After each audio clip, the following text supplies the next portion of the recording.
नमस्कार दोस्तों, इस वीडियो में हम बात करेंगे कुछ इंपॉर्टेंट कंपनीज के बारे में। देखिए, बाजार में आज हमें काफ़ी गिरावट देखने को मिली है, ऑलमोस्ट मार्केट प्रेशर में है, लेकिन एक पर्टिकुलर सेक्टर जो है आज आउट परफॉर्म हमें करते हुए नजर आया है। एंड रिसेंटली जो गिरावट थी वो सारी हमें कवर करते हुए भी देखने को मिला है।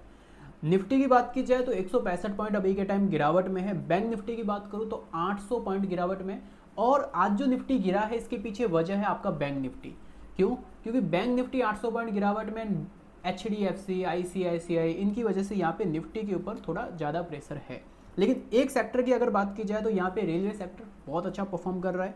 इरकॉन जो है वो 10% जंप कर चुका है। मतलब रिसेंटली जो आपकी गिरावट हो रही थी स्टॉक के अंदर वॉर की वजह से स्टॉक 3 दिन गिरते हैं एंड वो सारी गिरावट रिकवर हो जाती है। इरकॉन अगेन 147 रुपीज़ के आसपास आ जाता है। 10% की तेज़ी यहाँ पे दिखती है। सिर्फ एक न्यूज़ आती है एंड स्टॉक रॉकेट हो जाते हैं।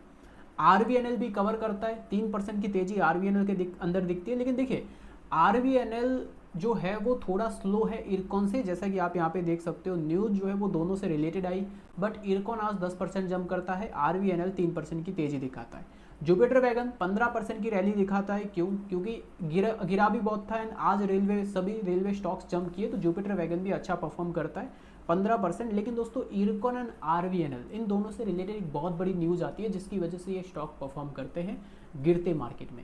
एंड इनमें जो तेज़ी है वो आगे भी टिक सकती है अगर वो न्यूज़ यहाँ पर सही होती है या फिर उस न्यूज़ के अकॉर्डिंग जो है वर्क होता है। हमें देखने को मिली है मर्जर की न्यूज़ एंड ये एक बहुत बड़ा मर्जर होने वाला है इरकॉन एंड RVNL का। इससे दोनों कंपनी को बहुत ज़्यादा बेनिफिट हो सकता है। ये मर्जर की न्यूज़ इतनी बड़ी क्यों है, चलिए मैं आपको यहाँ पे समझाता हूँ। देखिए दोस्तों, यहाँ पे अभी के टाइम में जो न्यूज़ है वो है क्या कि इरकॉन एंड RVNL का दोस्तों यहाँ पर हमें मर्जर होते हुए देखने को मिल सकता है।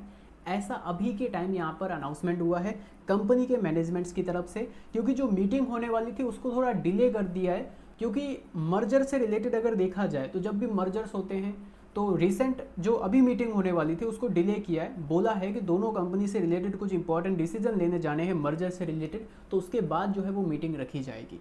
तो अब मैं आपको समझा दूं कि ये मर्जर का यहाँ पर इतना बड़ा रोल क्यों है।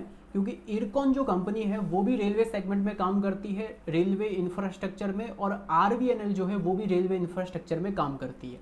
अब अगर दोनों कंपनी एक साथ हो जाती है तो ऐसे में आपको देखने को मिलेगा कि एग्जीक्यूशन जो है वो काफ़ी ज़्यादा फास्ट होगा।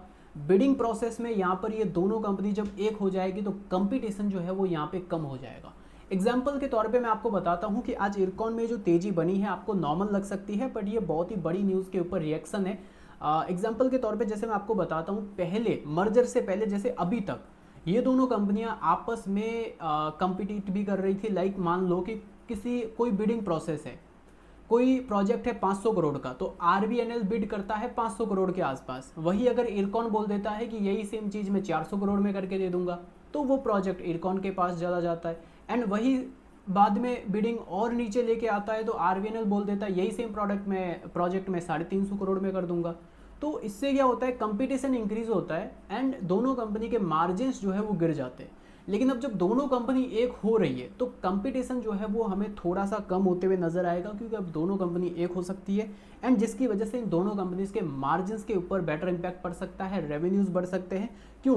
क्योंकि रेवेन्यू दोनों कंपनी के जो प्रोजेक्ट्स हैं वो एक साथ होंगे तो रेवेन्यू बढ़ेंगे, साथ ही साथ दोनों का रेवेन्यू मिल सकता है, प्रॉफिट्स इंक्रीज हो सकते हैं, मार्जिन इंक्रीज हो सकते हैं, जिसकी वजह से बाजार ने आज यहाँ पे एक बेटर परफॉर्मेंस, बेटर गिरावट के बाद, मार्केट में एक अच्छी गिरावट के बाद भी ये स्टॉक एक बेटर परफॉर्म हमें करते हुए नजर आ रहे हैं।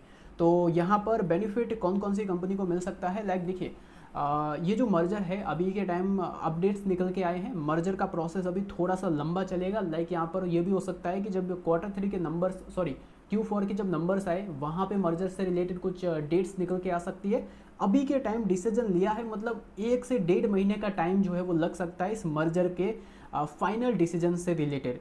तो देखिए, RVNL जो है एंड इरकॉन जो है दोनों बड़ी कंपनी है, दोनों के पास बड़े बड़े प्रोजेक्ट्स हैं। लाइक 25 से 30 हज़ार करोड़ की ऑर्डर बुक है इरकॉन की, RVNL की ऑर्डर बुक है लगभग 1 लाख करोड़ की। तो दोनों का अगर मर्जर होता है तो दोनों कंपनी को बेनिफिट मिलेगा। और एक चीज़ मैं आपको बता दूं कि मर्ज जो है वो इरकॉन RVNL के अंदर होगा, RVNL इरकॉन के अंदर नहीं होगा। तो ऐसे में यहाँ पर अगर देखा जाए तो जिसके पास इरकॉन के स्टॉक्स होंगे उनको RVNL के शेयर्स मिलेंगे, आरवीएनएल वालों को इरकॉन के शेयर्स नहीं मिलेंगे, तो जिसकी वजह से इरकॉन के स्टॉक्स के अंदर आज एक अच्छा खासा जंप देखने को मिला है। बाकी आगे का क्या व्यू रहेगा, देखिए लॉन्ग टर्म स्टोरी अभी के टाइम इंडियन इंफ्रास्ट्रक्चर की बेटर है, रेलवे के अंदर भी गवर्नमेंट बजट इंक्रीज कर रही है, तो ऐसा मुझे कोई इशू नहीं लग रहा है। लेकिन एक चीज़ ये भी है, ऊपर के लेवल से स्टॉक्स काफ़ी ज़्यादा डाउन है, मतलब 50% डाउन है, और अगर ये मर्जर हो जाता है तो दोनों कंपनी के लिए बेटर है। एग्जीक्यूशन फास्ट होगा, और अगर एग्जीक्यूशन फास्ट होता है तो रेवेन्यू जो है वो स्पाइक कर जाता है। मेन मैटर पूरा एग्जीक्यूशन का ही है। एग्जीक्यूशन फास्ट होने पे रेवेन्यू बढ़ता है, रेवेन्यू बढ़ने पे प्रॉफिट्स बढ़ते हैं। तो अगर दोनों कंपनी एक साथ हो जाती है तो एग्जीक्यूशन फास्ट होगा, एंड ये दोनों कंपनी के लिए अच्छा है, इन्वेस्टर्स के लिए भी अच्छा है। आगे जो भी अपडेट्स रहेगा वो मैं आपके साथ शेयर करूंगा। साथ ही साथ अभी के टाइम रेशियो के अकॉर्डिंग देखा जाए, वैल्यूएशन इरकॉन की बेटर है, जिसकी वजह से आज इरकॉन यहाँ पे जंप किया पी रेशियो के अकॉर्डिंग। आरवीएनएल थोड़ा सा स्ट्रगल कर रहा है, मेरे हिसाब से आरवीएनएल थोड़ा सा यहाँ पे कंसोलिडेशन दिखा सकता है, लेकिन उसके बाद धीरे धीरे करके मोमेंटम शुरू कर सकता है। एक चीज़ आपको ध्यान रखनी है, आरवीएनएल का सबसे बड़ा सपोर्ट है 250 का, 250 से नीचे जाना मुझे थोड़ा सा मुश्किल लग रहा है। बाकी इरकॉन का सबसे बड़ा सपोर्ट है यहाँ पर 125 का, 125 से नीचे जाना मुझे थोड़ा सा मुश्किल लग रहा है। Thank you.